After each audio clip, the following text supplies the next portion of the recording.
తయారు చేసి దీన్ని మొట్టమొదటిసారిగా అక్కడ పార్లమెంట్లో ఈ రాజ్యాంగ డ్రాఫ్ట్ని సమర్పించినటువంటి రోజు ఇవాళ నవంబరు 26, 1949 సంవత్సరం. ఇది రాజ్యాంగం ఈవేళ డ్రాఫ్ట్ సమర్పించిన తర్వాత దాన్ని అందరూ కూడా ఆమోదించి మళ్ళీ జనవరి 26, 1950వ సంవత్సరంలో దాన్ని అందుకే మనం జనవరి 26 ఏమంటాం, రిపబ్లిక్ డే, గణతంత్ర దినోత్సవం. ఆ రోజు రాజ్యాంగాన్ని అమలు చేసిన రోజు. ఈరోజు రాజ్యాంగాన్ని సమర్పించిన రోజు జనవరి 26 అమలు చేసినటువంటి రోజు. కాబట్టి ఇది ప్రపంచంలో మన రాజ్యాంగానికి ఒక గొప్పతనం ఉంది, ప్రత్యేకత ఉంది, విశిష్టత ఉంది.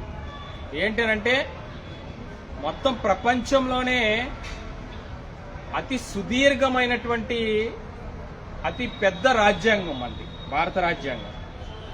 ఎందుకని భారతదేశమే ప్రజాస్వామ్య దేశాల్లో అతిపెద్ద దేశం. అలాగే జనాభా ప్రాతిపదికన కూడా మన దేశం అతిపెద్ద దేశం. చైనా అలాగే మన భారతదేశం రెండు కూడా. మరి ఇటువంటి భారతదేశానికి కూడా సుదీర్ఘమైనటువంటి రాజ్యాంగంలో ఈ రాజ్యాంగాన్ని రచించడంలో రాజ్యాంగ నిర్మాత అంటాం. అందుకే అంటే రాజ్యాంగాన్ని రచించినటువంటి నిర్మించినటువంటి మహనీయుడు డాక్టర్ బిఆర్ అంబేద్కర్ గారు. ఇవాళ ఈ విగ్రహం, అందుకే అంబేద్కర్ గారి విగ్రహం మీ కళాశాల ప్రాంగణంలో దీన్ని 2 సంవత్సరాల క్రితం ఎప్పుడు పెట్టాం మనం, సంవత్సరం అయింది, ఇక్కడ పెట్టడం జరిగింది. మా అబ్దుల్ కలాం సేవా సంస్థ ప్రవీణ్ ఆధ్వర్యంలో ఇక్కడ మీ అందరికి. ఎందుకంటే ఏదో ఈ రోజు లేకపోతే అంబేద్కర్ గారి బర్త్డే రోజు, జయంతి రోజు గుర్తుపెట్టుకోవడం కాకుండా ప్రతిరోజు మీరు కాలేజీకి వచ్చినప్పుడు ఈ విగ్రహాన్ని చూసినప్పుడల్లా మీకు ఏం గుర్తు రావాలి, భారత రాజ్యాంగాన్ని అమలు చేయడంలో మన పాత్ర కూడా ఉండాలి అని మీ అందరూ కూడా ప్రతిరోజు భావించాలి. అందుకని ఈ విగ్రహాన్ని పెట్టింది. అంతేగాని ఓన్లీ ఈ రోజు లేకపోతే జయంతి రోజు దండలేయడానికి మాత్రం కాదు. మిగతా రోజుల్లో కూడా మీరు ఎవరైనా వీలుంటే ఈ అంబేద్కర్ గారి దగ్గరికి వచ్చి ఈవేళ మన రాజ్యాంగాన్ని అనుసరించడంలో, రాజ్యాంగాన్ని అమలు చేయడంలో, రాజ్యాంగాన్ని గౌరవించడంలో మనం ఏ పాత్ర పోషించాము అనేటువంటిది ప్రతిరోజు కూడా మనం బేరీ చేసుకోవాలి. ఎందువల్లంటే అంబేద్కర్ గారు చెప్పారు, రాజ్యాంగం ఎంత శ్రేష్టమైనదైనా, అంటే ఎంత మంచిదైనా, ఎంత మంచి వ్యక్తులు తయారు చేసిందైనా, రాజ్యాంగాన్ని అమలు చేసేటువంటి ప్రజల తాలూకా ప్రవర్తన మీద ఆధారపడి ఉంటుంది అని. దేశ తాలూకా ప్రగతి, మన ఇండియా తాలూకా డెవలప్మెంట్ దేని మీద ఆధారపడి ఉంటుంది, రాజ్యాంగాన్ని అమలు చేసేటువంటి ప్రజలు. అమలు చేయగలిగేది ఎవరు? ప్రజలు. మనం అమలు చేయాలి. ఏంటి అమలు చేయాలి? మనం ఈ రాజ్యాంగం ద్వారా పొందుపరిచినటువంటి హక్కులు ఏదైతే మనం పొందామో, ప్రాథమిక హక్కులు అంటాం. అంటే మనందరూ కూడా స్వేచ్ఛా హక్కులు, స్వతంత్రం ఇవాళన్నీ వచ్చాయి. సో ఇవన్నీ కూడా ఇవాళ మన కార్పొరేటర్ నీలిమా భాస్కర్ గారు కూడా ఇవాళ వచ్చారు. ఈ హక్కులన్నీ కూడా మనకి రాజ్యాంగం ద్వారా సంక్రమించినవి. ఈ సంక్రమించినటువంటి హక్కులన్నీ కూడా పరిరక్షించుకునేటువంటి బాధ్యత ప్రతి పౌరుడి మీద ఉంది. ప్రతి పౌరుడు అంటే ఇవాళ నేటి బాలలే రేపటి పౌరులు అంటా ఉంటాం. అంటే ఏంటి, ఈవేళ మీ అందరూ కూడా ఇంటర్మీడియట్ చదువుతా ఉన్నారు, రేపు మీ అందరూ కూడా డిగ్రీ పాస్ అవుతారు, లేకపోతే హైయర్ ఎడ్యుకేషన్ చేస్తారు, ఎంబీఏ చేస్తారు, ఎంటెక్ చేస్తారు, డాక్టరేట్లు చేస్తారు, డాక్టర్లు అవుతారు, ఇంజనీర్లు అవుతారు. ఏదైనా కానివ్వండి, ఇవాళ భారతదేశం తాలూకా ఔన్నత్యాన్ని కాపాడాల్సినటువంటి బాధ్యత కూడా మీ అందరి మీద ఉన్నది. కాబట్టి ఇవాళ ఎడ్యుకేషన్ అంటే చదువు అనేటువంటి దేనికేనంటే పూర్తిగా పరివర్తన రావడానికి. ఎందుకు పరివర్తన? చదువుకోలేనివాడికి చదువుకున్నవాడికి తేడా ఏంటి? చదువుకున్నవాడు కనీసం మనం ఈ రాజ్యాంగం వల్ల ఏం సాధించాం, మన హక్కులేంటి, మన దేశం అభివృద్ధి చెందాలంటే ఇంకా మన ప్రతి పౌరుడు ఏం చేయాలి అనేటువంటిది చదువుకున్న వాళ్ళకి ఒక విజ్ఞత ఉంటుంది. దాని ద్వారా మనం చేస్తాం. ఉదాహరణకి ఇప్పుడు మనందరం ఉన్నాం, మన ఇక్కడ కాలేజీకి వచ్చినప్పుడు కూడా, ఎక్కడ మన రోడ్డు మీద వెళ్ళేటప్పుడు కూడా ఇవాళ ట్రాఫిక్ రూల్స్ ఉంటాయి, అవి చట్టాలు అంటాం. చట్టాలు మనందరం గౌరవించాలి. ఇప్పుడు ట్రిపుల్స్ వెళ్తా ఉంటారు మీరు బండి మీద, ట్రిపుల్స్ వెళ్తే ఎవరికి నష్టం? మీకే నష్టం. హెల్మెట్ లేకుండా వెళ్తే ఎవరికి నష్టం? మీకే నష్టం. సిగ్నల్ రెడ్ లైట్ వచ్చినా మీరు దాటిపోయి వెళ్తే ఎవరికి నష్టం? మీకే నష్టం. ఇవన్నీ ఏంటి? వైలేషన్స్. అంటే ఇవన్నీ చెయ్యకుండా పక్క వాళ్ళని మనం అమ్మాయిలు కనబడితే కామెంట్ చేస్తూ ఉంటాం. ఎవరికి నష్టం? దేశానికి, సమాజానికి నష్టం. అమ్మాయిల మీద అకృత్యాలు, అరాచకాలు జరుగుతూ ఉన్నాయి. ఎవరికి నష్టం? రాజ్యాంగంలో అవన్నీ చెప్పలేదే. రాజ్యాంగంలో ఏం చెప్పారు? ప్రతి పౌరుణ్ణి మనం గౌరవంగా చూడాలన్నాం. మరి ఇవాళ గాంధీ గారు ఏం చెప్పారు? ఆడవాళ్ళు అర్ధరాత్రి 12 గంటలకు కూడా స్వేచ్ఛగా ఇవాళ మన భారతదేశంలో తిరగలిగిన రోజు మనకు స్వతంత్రం వచ్చినట్టు అని చెప్పారు. మరి ఇవాళ పట్టపగలే మనం మన కాలేజీలోనే, హై స్కూల్లోనే మనం తిరగలేకపోతా ఉన్నారు ఆడవాళ్ళు, అమ్మాయిలు. ఇవాళ ర్యాగింగ్ అనేటువంటిది కాలేజీలో జరుగుతూ ఉన్నాయి. మరి ఇవన్నీ ఎవరు చేస్తా ఉన్నారు? మనం కదా.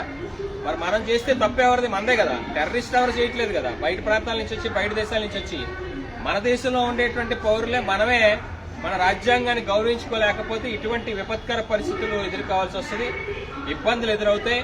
దీన్ని వైలేట్ చేస్తే, అంటే రాజ్యాంగాన్ని ఎవరైనా కూడా ఉల్లంఘిస్తే చాలా కఠినతరమైనటువంటి చర్యలు కూడా ఉంటాయి.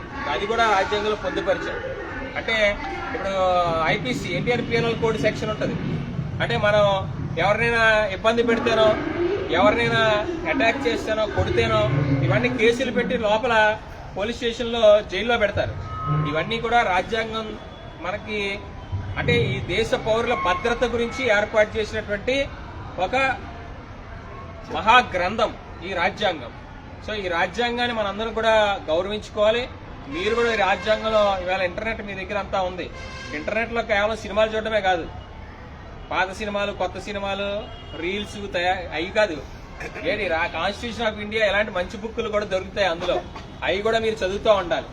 చదివితే అబ్దుల్ కలాం గారి బుక్స్ చదివారా? వింగ్స్ ఆఫ్ ఫైర్ చదివారా? ఎంతమంది చదివారు? చేతులు ఎత్తండి. ఎవరు చదవలే. మరి ఏం చదువుతారు మీరు?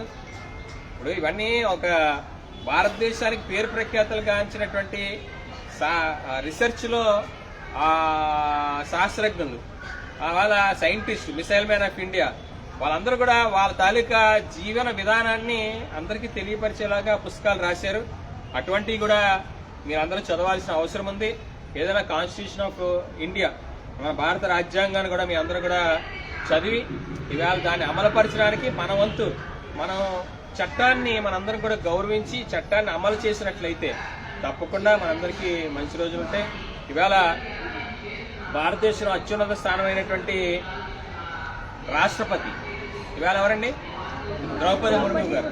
ఒక చిన్న కుగ్రామం నుంచి రోజుకి 7 కిలోమీటర్ల దూరం వెళ్ళి స్కూల్ చదువుకొని ఇవాళ ఒక భారతదేశానికి రాష్ట్రపతిగా తయారయ్యారు. కాబట్టి ఇక్కడ ఉండేటువంటి మీరు కూడా మీ ఊర్లో ఎక్కడ పుట్టామో, ఎక్కడ పెరిగామో, మా నాన్న ఏంటి, మనం ఏ ఇంట్లో ఉంటా ఉన్నామో, పాకింట్లో ఉంటున్నామా, మిత్తింట్లో ఉంటున్నామా, అద్దింట్లో ఉంటున్నామా ఎవడో అడగడు. మీకు పట్టుదల ఉందా లేదా, మీకు టాలెంట్ ఉందా లేదా అన్నదే చూస్తారు. అటువంటి టాలెంట్ మీరు సంపాదించుకొని చదువు ద్వారా మీ తాలూకా నాలెడ్జ్ని మీరు గెయిన్ చేసుకున్నట్లయితే తప్పకుండా మీరు కూడా అబ్దుల్ కలాం గారి లాగా, అలాగే ద్రౌపది ముర్ము గారి లాగా, అలాగే అనేక మంది ప్రతిభావంతులు ఉన్నారు, వాళ్ళందరిలాగా మీరు కూడా పెద్ద పెద్ద స్థానాల్లోకి వెళ్ళేటువంటి అవకాశం ఉంటుంది. కాబట్టి మీరు కూడా ఆ కార్యక్రమాలన్నీ కూడా చక్కగా బాగా చేయాల్సిందిగా, ఇంటర్మీడియట్ కూడా మీరు చక్కగా చదివి రేపు పొద్దున భవిష్యత్తులో ఇంజనీర్లుగా, డాక్టర్లుగా మీరందరూ కూడా సెటిల్ అవ్వాలని మనస్ఫూర్తిగా కోరుకుంటూ, అలాగే సమాజానికి సేవ చేసేటువంటి బాధ్యతను కూడా మీ అందరూ తీసుకోవాలి. ఫర్ ఎగ్జాంపుల్ సర్వీస్ ఈ క్యాంపస్లో ఉందనుకోండి, ఎక్కడ పడితే అక్కడ మనం తినేసి అక్కడ పడేయడం, లేకపోతే చెత్తని మనం వేసేయడం, లేదా పేపర్లు పడేయడం, ఇవన్నీ చేయకూడదు. మనం చదువుకున్నటువంటి వాళ్ళు డస్ట్బిన్స్లో వేయడం, అవసరమైతే మనం ప్రతి శనివారం కూడా స్వచ్ఛ సర్వేక్షణ జరుగుతూ ఉంది. ఆ శనివారం పాటు మన క్యాంపస్ని క్లీన్ చేయడం, వీలైతే ఎన్టీఆర్ స్టేడియం ఎదురుగుండానే ఉంది, ఎన్టీఆర్ స్టేడియంని క్లీన్ చేయడం, ఇవన్నీ కూడా మీరు నేర్చుకుంటూ ఉండాలి. ఇవన్నీ చేస్తే మనం కూడా రేపొద్దున్న సమాజంలో కమ్యూనిటీ సర్వీస్కి కూడా మార్కులు ఉంటాయి. ఈ కమ్యూనిటీ సర్వీస్, సమాజ సేవా కార్యక్రమాలకు కూడా ఇవాళ సిలబస్లో వెయిటేజ్ ఇస్తూ ఉన్నాము. కాబట్టి దాని పరంగా కూడా మీ అందరికీ రేపు మంచి జరుగుతుంది. కానీ మరొకసారి ఇవాళ ఇక్కడ ఈ జూనియర్ కాలేజీలో చదువుతున్నటువంటి విద్యార్థులకి, అట్లాగే స్టాఫ్ అందరికి కూడా, అలాగే ప్రిన్సిపల్ మేడం కుసుమ గారికి మీరందరికీ కూడా ప్రత్యేకంగా కృతజ్ఞతలు తెలియజేసుకుంటూ మరొకసారి ఈ కాన్స్టిట్యూషన్ ఆఫ్ ఇండియా బుక్ కూడా మీకు ఊరికే ఇక్కడ పెడదానికి ఇస్తా ఉన్నాం. ఇది ఎవరైనా ఉంటే మీరు కూడా